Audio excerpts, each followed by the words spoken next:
Hello everyone, we're going to check out another technique for speeding up your inference time. This one's called Cache-DiT, and DiT stands for Diffusion Transformer Architecture. This caching technique is specifically designed for diffusion transformer-based AI models. The idea? Cache some necessary stuff into your machine's memory so you spend less time repeating unnecessary work. Basically, it helps you run things faster by remembering what it's already done. Right now, there's a ComfyUI implementation that supports a few diffusion transformer models: Z-Image, Z-Image Turbo, Qwen Image, LTX2, and WAN 2.2. As you can see in the Quick Start section, it's actually pretty straightforward to use. All you need are your checkpoint models and a K-sampler. In between those, you just drop in the CacheDIT node, and that's what handles caching the diffusion transformer model into runtime memory. Now, how does this actually work? Well, right now, there are specific settings recommended for different types of AI models. Fun fact, this technique was created by VIP.com, a major e-commerce brand in China that focuses on branded goods. They do a ton of live streaming, so it makes sense they'd need something like this for their daily workflows. That's probably why they developed this caching tech in the first place. And big thanks to the developer who brought this into ComfyUI as a custom node. It's super easy to implement. So, how do we actually get it set up in ComfyUI? Well, if you try typing CacheDIT into the ComfyUI manager, you won't find it, at least, not right now. So instead, we'll do a manual install using the command prompt. Just grab the URL from the GitHub project page. Here's how. First, stop your ComfyUI server. If you're running it in a terminal, just hit Ctrl+C to shut it down. Then, go to your custom nodes folder. Inside that folder, run a git clone with the GitHub URL. Don't just paste the URL by itself, you've got to type git clone, then paste the link after it. Once it's done, you should see a success message confirming the download. Next step, go into the newly created ComfyUI CacheDIT folder and run pip install rrequirements.txt. This installs all the dependencies needed for CacheDIT version 1.2.1, which is the current version as of now. These dependencies are built right into the package, so it's pretty seamless.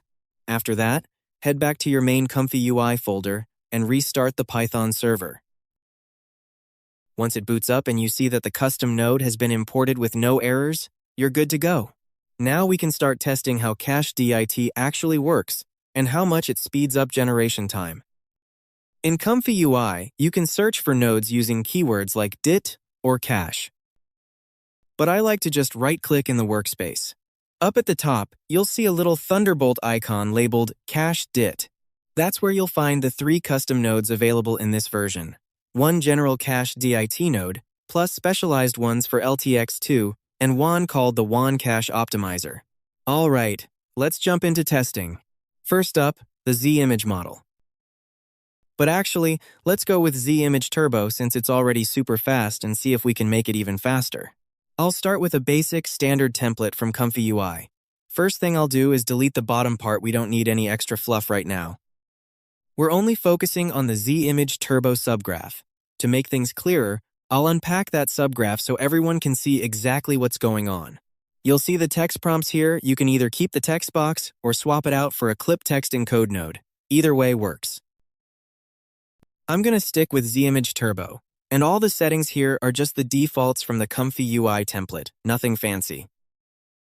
All I need to do is add the CacheDIT accelerator node, that custom node between the diffusion model and the K-sampler. So, right before the data goes into the K-sampler, it passes through the CacheDIT node, and this node has some specific settings depending on which model you're using. For example, as shown in this reference table, which I'll paste into my notes, Z-Image base models typically use 50 steps, while the turbo versions use just 9 steps.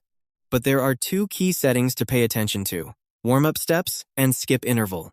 We're going to follow the author's recommended values instead of trying to reinvent the wheel. So, first run. Let's generate once just to load all the models into VRAM and RAM. Okay, the image generated. Check out the console log. You'll see a CacheDIT summary showing exactly how it performed.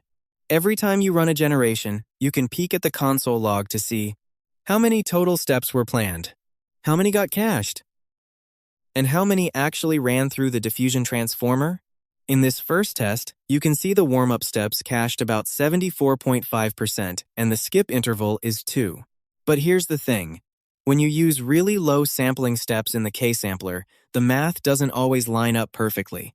So, to really let CacheDIT do its thing, you'll want to use at least a few more steps than the minimum. Let me try again this time.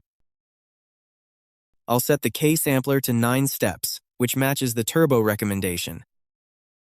Now, it caches 5 steps into the DIT cache and computes 8 steps. The estimated speedup? 1.62x faster than running Z-Image Turbo normally? Cool! Let's reload and run it a third time. Each time you run it, you'll notice the total steps, compute steps, and cache steps all increase. Why? Because every time you generate an image, more data gets loaded into the runtime environment, and as you generate more and more images, the system caches more and more.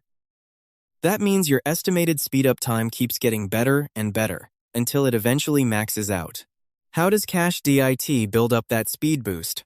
Well, that's just how caching works. So future runs can skip redundant work and go faster. Watch this, I'll click Generate a few more times. Right now, I'm at 1.6x speedup. Now 1.9x.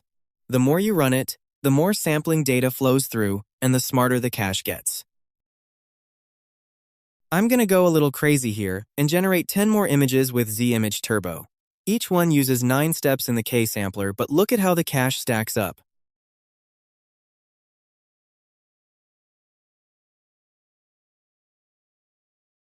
Now I'm at 247 total steps, 125 computed, 122 cached.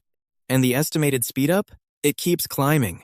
This is seriously cool. It just keeps accumulating cache, so your generation gets faster and faster until it hits the limit of what the caching technique can do.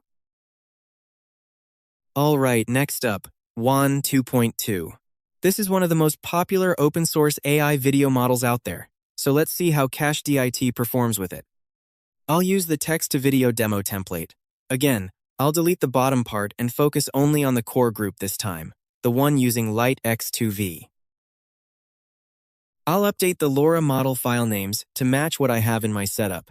First, I'll try the older LiteX2V version, which is compatible with Qwen 2.1, and swap in a Qwen 2.2 diffusion model. Don't forget to update your clip loader too. I'm using FP16, so I'll adjust that accordingly. Feel free to tweak these settings based on your own system, but I like testing at the highest precision possible to really push the limits. I also want to test at 720p resolution, just to see how the caching technique holds up under heavier loads. Once everything's connected, including the video combine node, we're ready to go. For Qwen 2.2, we'll use the special Qwen Cache Optimizer node.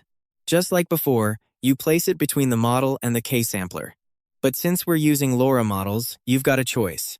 Connect the Cache Optimizer after the LoRa loader, so it caches both the base model and the LoRa.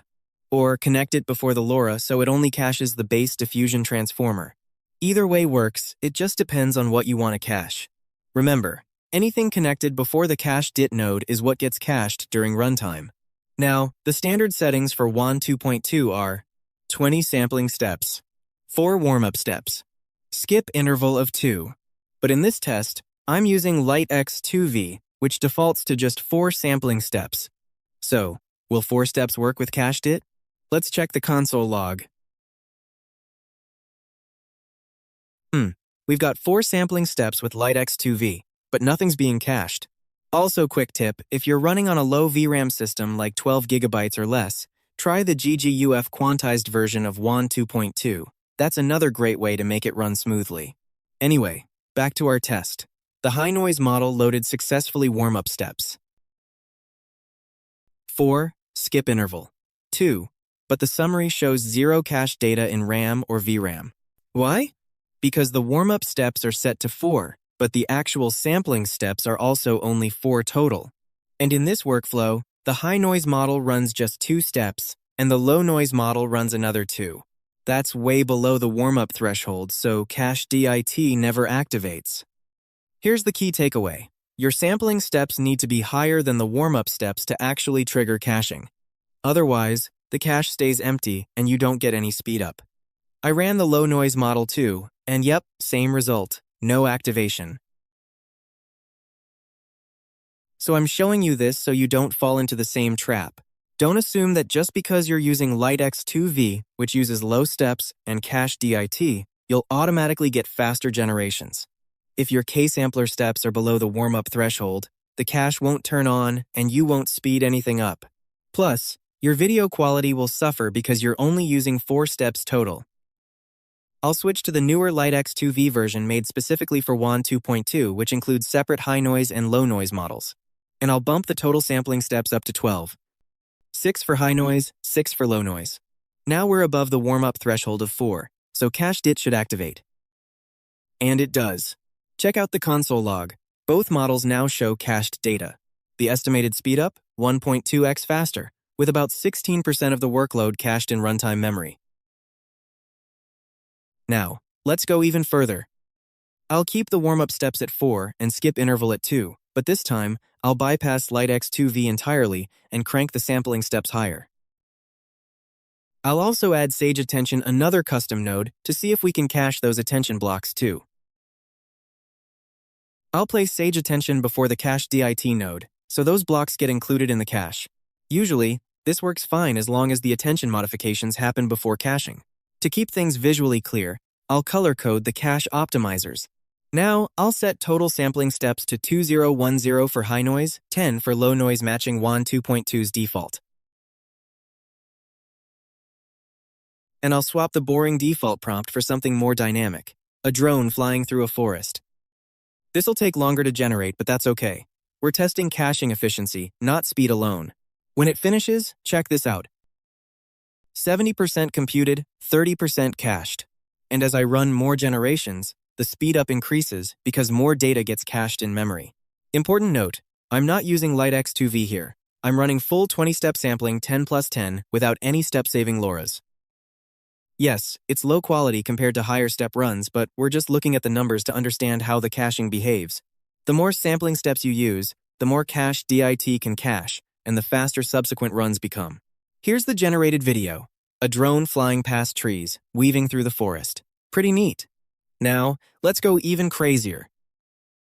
Same drone prompt, same seed, but this time, 40 total steps, 20 for high noise, 20 for low noise. Resolution stays at 720p, and I've got the Qwen optimizer enabled. Once it finishes, the quality is noticeably better than the LiteX2V version. And look at the stats. Estimated speedup is now 1.67x, with 40% of the data cached. Both noise models perform the same consistent caching across the board. So yes, higher sampling steps equals more cacheable data equals better speedup over time. But here's the trade-off. Even though caching speeds up each step, using more steps overall still takes longer to generate. So you've got to find a balance. Use enough steps to activate and benefit from caching, but not so many that generation becomes impractically slow. It's all about matching your workflow needs. Alright, next test, LTX2. This one's especially interesting because LTX2 is already super fast at generation. On my RTX Pro 6000 Blackwell, I can easily generate 1080p videos at 20 seconds without breaking a sweat. First, double-check your LoRa paths, upscaler models, and file names to make sure everything matches your system. Then, drop in the LTX2 CacheDIT node into the subgraph. Again, I'm using the default ComfyUI LTX2 template, no extra tweaks. This keeps the test fair and consistent. 10 warm-up steps.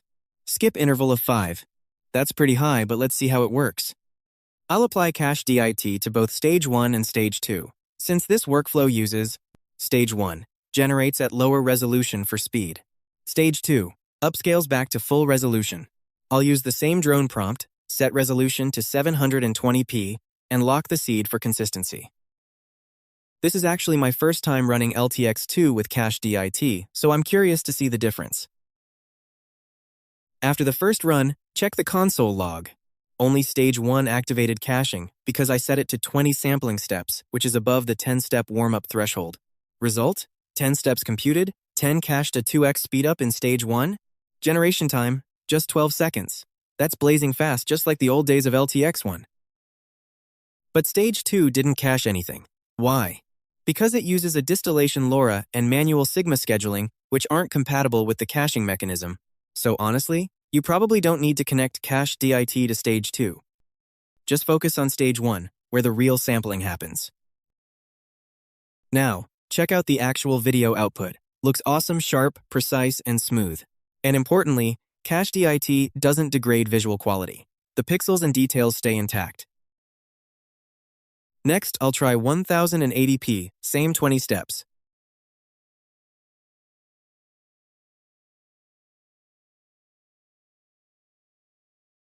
At 1080p, stage 1 takes 23 seconds, but again, 50% is cached, so it's still efficient. And the final footage? Gorgeous full-view drone shot through the trees. Now, if you're on lower-end hardware, don't worry, you can test this at 480p and still see how much Cache-DiT helps with speed and caching. But let's really stress test it. I'll generate a 20-second 1080p video with LTX2. Final result. Stage 1 20 steps, 1 minute 55 seconds. Stage 2 upscaling, 2 minutes 24 seconds. Stage 2 isn't cached, so that time doesn't matter for our test. But look at the output. Pixels stay sharp, no blurriness or artifacts. Some older caching techniques would degrade quality, making things blurry or pixelated, but Cache-DiT preserves detail just like a normal run. And stage 1? 50% faster thanks to caching. We've maxed out the speed up at 2x, which is huge for a model that's already fast. Alright, one last test. Qwen Image version 2512. Yep, it's on the supported list too. I'll use the default ComfyUI template for Qwen, unpack the subgraph, and add the Cache-DiT accelerator between the model and K-sampler, same as with Z-Image. I'll stick with 50 sampling steps, the recommended baseline, and skip the lightning LoRa, just to see raw caching performance. First run, it takes a while, 50 steps. But check the cache stats, 31% of blocks, data loaded into memory, with a 1.45x speedup. Now, I'll run it again with the exact same prompt and settings. This time, 1.48x speedup with 32% cached. See how it creeps up? Every run adds a bit more to the cache. So as long as you keep your models loaded and keep generating, the cache keeps growing and your speed keeps improving. That's the magic of CacheDIT. Just remember, if you want to test without caching later, clear your cache and reload models using the top toolbar button, otherwise, leftover cache could skew your results. And that's it for today. All the workflow templates I used, including how to connect Cache-DiT, are linked in the description below. Thanks for watching, and I'll see you in the next one. Bye!